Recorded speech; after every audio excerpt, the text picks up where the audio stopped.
সেই ব্যক্তি ইতিকাফ করবে গ্রামের পক্ষ থেকে। গ্রামের সবাই তো ইতিকাফ করে না, করে? একটা গ্রামের মধ্যে কতজন, কয়টা পরিবার থাকে? প্রায় 80, 100, 150, 200, ঠিক কিনা কর?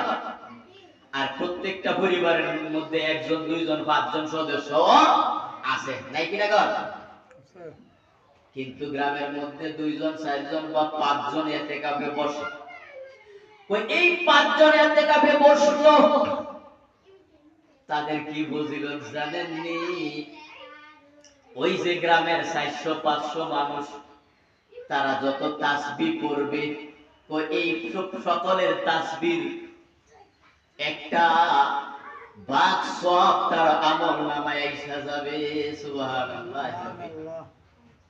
এই গ্রামের যত মানুষ কোরআন তেলাওয়াত করবে, ইতিকাফকারী মসজিদে বসে বসে, ইতিকাফে বসে বসে তার সওয়াবের একটা ভাগ সে পাইতে থাকবে। সুবহানাল্লাহ।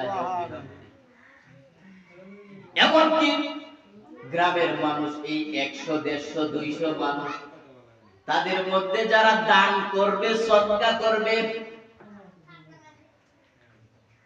এর একটা জাযা, এর একটা পরিমাণ তার আমলনামায়, ইতিকাফকারীর আমলনামায় আল্লাহ পাক রব্বুল আলামিন দিয়ে দিবেন। সুবহানাল্লাহি ওয়া বিহামদিহি।